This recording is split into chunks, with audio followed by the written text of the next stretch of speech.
Hello जी, क्या हाल चाल है। So welcome back to my channel. तो आज मैं आपको एक कोरियन मूवी जिसका नाम है मैडिंग स्कूल गर्ल ये एक्सप्लेन करने वाली हूँ। ये मूवी आई थी 2004 में, जो कि एक फिक्शनल कॉमेडी ड्रामा है। तो चलिए चलते हैं अपने एक्सप्लेनेशन की ओर।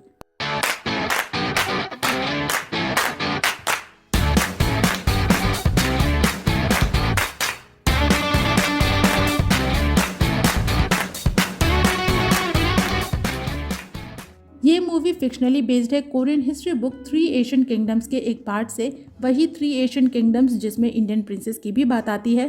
तो उसी बुक में स्टोरी आती है एक प्रिंसेस पिंग वैंग की, जो अपने किंगडम के जनरल जिसका नाम है ओंगडाल उससे शादी करना चाहती है। बट किंग यानी उसके फादर शादी से रेडी नहीं है। पर प्रिंसेस की जिद होती है कि वो जनरल से ही शादी करेगी। दरअसल पिंग वैंग जब छोटी थी तो अक्सर रोया करती थी और उसे चुप कराने के लिए उसके फादर कहते थे कि चुप हो जा, वरना वो उसकी शादी ओंगडाल से कर देंगे। जिसके बाद जब फिंग वैंग बड़ी हुई तो वो सच में उसे लाइक करने लग गई और जिद पकड़ के बैठ गई कि उसे उसी से शादी करनी है। बट फादर चूंकि रेडी नहीं थे तो फिंग वैंग रोना चालू करती है, और क्या रोती है, मतलब जानलेवा अनझेलेबल पूरा तूफान ले आती है। अब समझ में आया कि किंग उसे चुप कराने के लिए ऐसा क्यों बोलते थे और गब्बर को क्यों नहीं बुलाते थे। फिर कहानी शिफ्ट होती है एक लेडी पे, जो अपनी छोटी सी बेटी के साथ एक ज्योतिषी के पास आई है, ये जानने के लिए कि उसकी बेटी हमेशा रोती ही क्यों रहती है, जबकि डॉक्टर के अकॉर्डिंग वो बिल्कुल नॉर्मल है। और वो ज्योतिषी उसे बताता है कि उसकी बेटी पे प्रिंसेस फिंग वैंग के आत्मा का साया है, जिसने जनरल ओंगडाल से शादी तो की पर वो बहुत जल्दी मर गया, और इसलिए वो आज भी ओंगडाल को ढूंढ रही है। तो इसलिए उस लेडी को ओंगडाल को ढूंढकर उससे अपनी बेटी की शादी करा देनी चाहिए, वो भी उसके 16 साल होने से पहले। और शादी के ठीक 1 साल के अंदर उसे बेबी भी हो जाना चाहिए, नहीं तो उसकी बेटी मर जाएगी। और इत्तेफाक की बात थी कि उस लेडी की बेटी का नाम भी फिंग वैंग था। पर उस लेडी को ज्योतिषी की बात पे यकीन नहीं था, तो वो दूसरे ज्योतिषी के पास आती है और वो भी उसे सेम बात बताती है, पर उस लेडी को किसी की बात पे विश्वास नहीं होता। फिर फिंग वैंग को देखते हैं, जो अब बड़ी हो चुकी है, एक हाई स्कूल स्टूडेंट है और तगड़ी फाइटर भी, जो गली मोहल्ले के मजनुओं को अच्छी खासी क्लास लगाती है। फिंग वैंग अब जल्दी ही 16 साल की होने वाली है, और कितने सालों बाद फिर से उसकी रोने वाली प्रॉब्लम चालू हो चुकी है। उसकी आंखों से आंसू अपने आप गिरने लगते हैं, और आजकल उसके साथ कुछ ऐसे इंसिडेंट्स भी हो रहे हैं जिसके चलते वो मरते मरते बच रही है, जिसकी वजह से उसे जोशी की बातों पे यकीन होने लगा है। और ये बात वो अपने 2 बेस्ट फ्रेंड्स को भी बताती है, जो डिसाइड करती हैं कि वो जल्दी से जल्दी ओंगडाल को ढूंढकर फिंग वैंग की प्रॉब्लम को सॉल्व करेंगी। नेक्स्ट डे स्कूल में वो एक लड़की जिसका नाम है कोंगजू उसे देखती है, जो बारिश और बिजली के बीच स्कूल के छत पे आयरन रॉड लेकर खड़ी होती है सुसाइड करने के लिए, क्योंकि वो फैट है और इसलिए कोई उसे बात नहीं करता, कोई उसे लाइक नहीं करता। हालांकि वो पढ़ाई में बहुत ही अच्छी है, बट उसके लुक के आगे कोई उस पर ध्यान नहीं देता। लेकिन तभी टीचर आकर उससे वो रॉड लेने की कोशिश करते हैं और रॉड ले भी लेते हैं, लेकिन तभी उन पर बिजली गिर जाती है। खैर, इसमें कोई मरता नहीं है। वाह। जिसे देखकर फिंग वैंग सोचती है कि यहाँ लोग किस किस बातों पे सुसाइड करने चले जाते हैं, वही वो है जो खुद को बचाने के लिए कुछ भी करने को तैयार है। उस दिन क्लास में टीचर एक ट्रांसफर स्टूडेंट को इंट्रोड्यूस करवाते हैं, जिसे देखकर क्लास की सारी लड़कियां फ्लैट हो जाती हैं, जो अपना नाम ओंगडाल बताता है। जो सुनने के बाद तो फिंग वैंग के सारे आंसू उल्टे पैर वापस उसकी आंखों में चले जाते हैं, और वो डिसाइड करती है कि एहो मुंडा लेना है।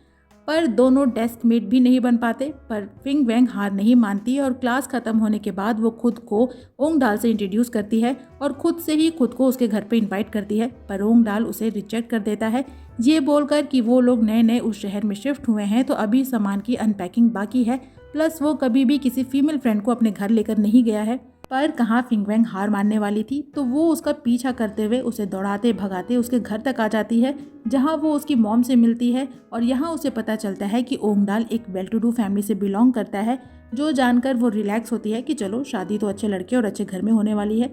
शाम ओंगडाल उसका बैग लेकर उसके घर आता है, जो वो उसी के घर पे भूल आई थी। और जब फिंग वैंग की मॉम को पता चलता है कि उसका नाम ओंगडाल है, तो वो उसे रोकती है और बोलती है कि वो फिंग वैंग से मिलकर जाए।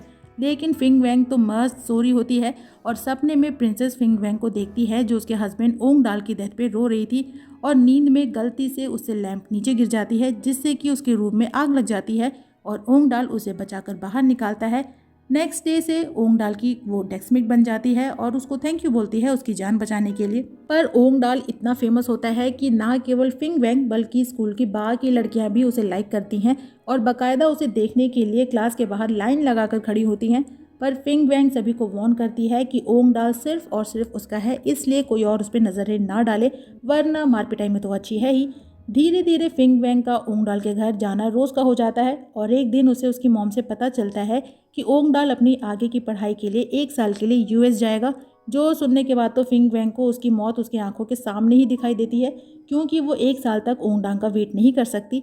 ऊपर से उसकी फ्रेंड उसे बताती है कि 18 दिनों बाद उसका बर्थडे है और वो 16 साल की हो जाएगी, लेकिन ओंगडाल 15 दिन बाद ही यूएस जा रहा है, यानी कि उसके पास बस 15 दिन है और उसी 15 दिनों में उसे सब कुछ करना होगा, वरना तो यमराज उसे अपने साथ ले ही जाएंगे। जिसके बाद फिंग वैंग अपना प्लान चालू करती है और घर जाकर ज़ोर ज़ोर से रोने लगती है, जिससे परेशान होकर उसकी मॉम बोलती हैं कि वो रोना बंद करे वरना वो उसकी शादी ओंगडाल से कर देंगी। और यही तो फिंग वैंग सुनना चाहती थी और उसने अपनी मॉम की कही ये बात रिकॉर्ड कर ली ताकि इन फ्यूचर वो उसका यूज़ कर सके। नेक्स्ट डे टीचर क्लास में फिर से एक ट्रांसफ़र स्टूडेंट को इंट्रोड्यूस करते हैं जिसका नाम है चिलसू, जिसका इतिहास कुछ ऐसा है कि पिछले स्कूल से वो इसलिए निकाल दिया गया क्योंकि उसने एक लड़के को इतना मारा कि वो मरते मरते बचा। और यहाँ भी उसके 2 चंगू मंगू बन ही जाते हैं जो उसे बताते हैं कि वो पूरे स्कूल में बस 2 लोगों को तंग नहीं कर सकता है, पहली फिंग वैंग और दूसरा ओंगडाल। अब फिंग वैंग इसलिए क्योंकि वो तो मार पिटाई वाले बैकग्राउंड से आती ही है, पर ओंगडाल इसलिए क्योंकि जो उसे तंग करेगा फिंग वैंग उसे नहीं छोड़ेगी। लेकिन चिलसू उसे ही तंग करने चला जाता है और जब फिंग वैंग ये देखती है तो जो फ्लाइंग किक मारती है कि उसके दांत मसूड़े सब तोड़ देती है। फिर देखते हैं फिंग वैंग को, जिसे उसकी फ्रेंड्स ट्रेनिंग देती हैं कि उसे ओंगडाल को कैसे अट्रैक्ट करना है। और एक दिन वो अपने पेरेंट्स का घर छोड़ने का डिसाइड करती है और उससे पहले वो अपने पेरेंट्स को उनकी रिकॉर्डिंग सुनाती है कि वो उसकी शादी ओंगडाल से करवा देंगे, पर मॉम उसका टेप वेप सब तोड़ देती हैं और बकवास बंद करने को बोलती हैं क्योंकि जोशी ने जो भी बताया था वो बकवास है और वो सिर्फ और सिर्फ 16 साल की है। पर फिंग वैंग बोलती है कि हाल में उसके साथ कुछ ऐसे इंसिडेंट्स हुए हैं जिससे वो मरते मरते बची है और वो अभी मरना नहीं चाहती, इसलिए वो ओंगडाल से शादी करेगी और घर छोड़कर चली जाती है और आती है ओंगडाल के घर। हालांकि वो ओंगडाल को लाइक तो करने लगी है, पर ऐसे अपने प्राइड को गिराकर उससे शादी नहीं करना चाहती, बट बेचारी मजबूर होती है और ओंगडाल की मॉम को बताती है कि उसके पेरेंट्स ने उसे घर से निकाल दिया है क्योंकि वो ओंगडाल से शादी करना चाहती है और उसके फादर से रिक्वेस्ट करती है कि वो ओंगडाल को यूएस ना भेजे और दोनों की शादी करा दें, पर डैड उसे नेक्स्ट डे बात करने को बोलते हैं। और नेक्स्ट डे ओंगडाल के पेरेंट्स उसे समझाते हैं कि ये सारी बातें अंधविश्वास है और वो अभी काफ़ी यंग है शादी करने के लिए, प्लस वो लोग ओंगडाल को फोर्स भी नहीं कर सकते। पर फिंग वैंग बोलती है कि वो नहीं मानती कि यह अंधविश्वास है क्योंकि वो मरते मरते बची है और चाहे जो हो जाए वो अपने घर तो वापस नहीं जाने वाली। और नेक्स्ट सीन में स्कूल में चिलसू उसके पास आता है जो बोलता है कि जब से उसने उसे देखा है उसे रियलाइज़ हुआ है कि वही उसकी डेस्टिनी है और उसने उसकी स्टोरी के बारे में भी सुना है और उसका रियल ओंगडाल वो है, वही उसकी जान बचा सकता है। इनफैक्ट उसका रियल नाम ही ओंगडाल है, जो बाद में उसकी मॉम ने चेंज कर दिया था क्योंकि वो काफ़ी ओल्ड फैशन साउंड करता था। पर फिंग वैंग उसे बकवास बंद करने को बोलती है, लेकिन चिलसू भाई साहब को तो आशिक बनना था, तो इसलिए इस बार फिंग वैंग उसका मुंह ही नोच लेती है। Wow, lady Wolverine. जिसके बाद चिलसू जाता है ओंगडाल से लड़ाई करने के लिए, लेकिन फिंग वैंग वहाँ भी आ जाती है और जब देखती है ओंगडाल को तंग करते हुए तो इस बार तो ऐसी किक मारती है कि चिलसू को बहुत ही गलत जगह लगती है। कहानी ऐसे ही बढ़ती रहती है और फिंग वैंग ओंगडाल को अट्रैक्ट करने की हर पॉसिबल कोशिश करती है, स्पेशली घर पे तो उसका जीना मुहाल कर देती है, पर इन सब में से किसी भी चीज़ का कोई असर ओंगडाल पे पड़ता ही नहीं। और एक दिन स्कूल में वो कोंगजू को देखती है जो फिर से स्विमिंग पूल में कूदकर अपनी जान देने की कोशिश करती है, पर उसे बचा लेते हैं। बाद में फिंग वैंग उसे पूछती है कि वो पढ़ाई में इतनी अच्छी है फिर भी वो अपनी जान लेने की कोशिश क्यों करती है, जिस पे कोंगजू उसे बताती है कि उसके लुक की वजह से कोई उसे बात नहीं करता, उसे दोस्ती नहीं करना चाहता, वो बिल्कुल अकेली है और इसीलिए अपनी जान देना चाहती है। पर फिंग वैंग उसे समझाती है कि लाइफ बहुत ही प्रीशियस है, इसीलिए दूसरों के चलते वो इसे ख़त्म ना करे। वहीं दुनिया में कितने ही ऐसे लोग हैं जो जीना चाहते हैं पर वो जी नहीं पाते क्योंकि उन्हें पता है कि उनके पास बहुत ही कम टाइम है और वो अपने दिनों को काउंट करते रहते हैं। तो अगर उसे एक लंबी लाइफ मिली है तो वो उसे इंजॉय करे, ना कि दूसरों के चलते उसे बर्बाद करे। और आज से वो उसकी फ्रेंड है। यहाँ फिंग वैंग उसे अपनी ही सिचुएशन बताती है क्योंकि वो जीना चाहती है पर उसके पास ज़्यादा टाइम नहीं है जैसा कि वो सोचती है। बाद में फिंग वैंग की फ्रेंड्स कोंगजू को उसके सिचुएशन के बारे में बताती हैं और यहाँ उनके दिमाग में एक प्लान क्लिक करता है और वो एक रेडियो प्रोग्राम में एक लेटर लिखती हैं जिसमें बेस्ट स्टोरी को रेडियो जॉकी सेलेक्ट करके सुनाता है।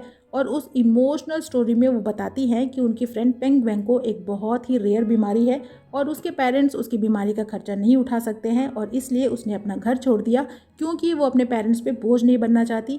लेकिन वो कभी भी मर सकती है और मरने से पहले वो अपने पेरेंट्स को बताना चाहती है कि वो उनसे बहुत प्यार करती है। और ये स्टोरी जब लोग रेडियो पे सुनते हैं तो फिंग वैंग के लिए सॉरी फील करते हैं, उस पर दया दिखाते हैं। वहीं रेडियो जॉकी फिंग वैंग की फ्रेंड जो लाइन से उससे कनेक्टेड थी पूछता है कि क्या उसकी बीमारी का कोई इलाज नहीं है, जिसमें फिंग वैंग की दूसरी फ्रेंड बोलती है कि हाँ इलाज है, अगर ओंगडाल उससे उसके 16th बर्थडे से पहले शादी कर ले और फिंग वैंग प्रेग्नेंट हो जाए तो वो बच सकती है। और इन सब घटनाओं से फिंग वैंग इतना एम्बेरस होती है कि वो डिसाइड करती है कि वो ओंगडाल पे गिव अप कर देगी और उसके पेरेंट्स को बताती है कि नेक्स्ट डे वो अपने घर वापस जा रही है। और रात में ओंगडाल उससे पूछता है कि क्या वो सच में वापस जा रही है, लेकिन जैसे ही वो उसके रूम में आता है फिंग वैंग दरवाज़ा बंद कर देती है। और कहने में तो अजीब लगता है पर फिंग वैंग ओंगडाल के साथ ज़बरदस्ती करती है। और नेक्स्ट डे सैकड़ों लोग ओंगडाल के घर के बाहर आ जाते हैं, वो भी ढोल नगाड़े ले करके। दरअसल रेडियो प्रोग्राम सुनने के बाद से सभी फिंग वैंग के साथ सिंपैथी फील करते हैं और ओंगडाल के पेरेंट्स से रिक्वेस्ट करते हैं कि वो फिंग वैंग और ओंगडाल की शादी करा दे। वैसे इस भीड़ में एक बहुत ही फनी इंसिडेंट भी था, यहाँ पे फ्यूनरल वाला भी आ चुका था जो कि 30% डिस्काउंट पे कॉफिन्स बेच रहा था, सोचो जरा। वहीं ओंगडाल के पेरेंट्स घर में एक मॉन्क को बुलाते हैं और वो भी बोलते हैं कि उनके घर पे किसी बुरी आत्मा का साया है, तो इसलिए वो फिंग वैंग और ओंगडाल की शादी करा दे। इवन ओंगडाल भी उनसे रिक्वेस्ट करता है, बट उसके डैड इसके लिए एकदम तैयार नहीं थे क्योंकि दोनों अभी बहुत ही यंग थे। पर मॉन्क बोलते हैं कि अगर उन्होंने शादी नहीं कराई तो अच्छा नहीं होगा, तूफान आएगा, बिजलियाँ गिरेंगी, उनका घर तबाह और बर्बाद हो जाएगा। पर चाहे जो हो जाए डैड का नो मतलब नो था। लेकिन तभी अचानक से जाने कहाँ से घर के अंदर उनके ऊपर बिजली गिर जाती है। Wow, looks like a rock star. और नेक्स्ट डे हम देखते हैं कि डैड शादी के लिए मान गए हैं और दोनों की शादी होती है। और फ्लैशबैक से दिखाते हैं कि ओंगडाल के साथ भी फिंग वैंग वाली ही प्रॉब्लम थी, वो अगर 18 साल से पहले शादी नहीं करता तो मारा जाता। और ये बात ओंगडाल और उसकी मॉम को पता थी, लेकिन उन्होंने इस बात को सीरियसली नहीं लिया। और एक दिन उन्हें फिंग वैंग के बारे में पता चलता है जो ऑनलाइन ओंगडाल को ढूंढ रही थी। फिर कहानी कुछ महीने आगे आती है और हम फिंग वैंग को स्कूल में देखते हैं और वो अब प्रेग्नेंट है और तभी उसका वाटर ब्रेक हो जाता है। फिर कहानी आती है कुछ साल आगे और हम फिंग वैंग और ओंगडाल को उनकी बेटी के साथ एक ज्योतिषी के पास देखते हैं, वही ज्योतिषी जिसके पास फिंग वैंग की मॉम गई थी। और फिंग वैंग उससे पूछती है कि उसकी बेटी के साथ क्या प्रॉब्लम है। वो जब भी कोई ड्रम को देखती है उसे फाड़ देती है, जिस पे वो ज्योतिषी उसे बताता है कि उसकी बेटी के ऊपर किसी प्रिंसेस नागरांग की आत्मा का साया है जो अपने दुश्मन देश के राजकुमार से प्यार करती थी और इसलिए उसने अपने देश के सारे वार्निंग ड्रम्स को फाड़ दिए। तो इसलिए फिंग वैंग अपनी बेटी के लिए उस प्रिंस को ढूंढे और उससे उसकी शादी करा दे, वरना वो मारी जाएगी। और इसी के साथ ये मूवी यहीं पे ख़त्म हो जाती है। तो इस मूवी की एक्सप्लेनेशन यहीं पे होती है ख़त्म। आपको मूवी कैसी लगी कमेंट सेक्शन में ज़रूर बताइएगा। वीडियो अच्छी लगे तो वीडियो को लाइक कीजिएगा, फ्रेंड्स के साथ शेयर कीजिएगा और मुझे इनकरेज करने के लिए मेरे चैनल को ज़रूर सब्सक्राइब कीजिएगा। मैं आपसे मिलूंगी नेक्स्ट वीडियो में किसी नए मूवी या ड्रामा के एक्सप्लेनेशन के साथ। तब तक अपना खूब सारा ख्याल रखिए। सायोनारा।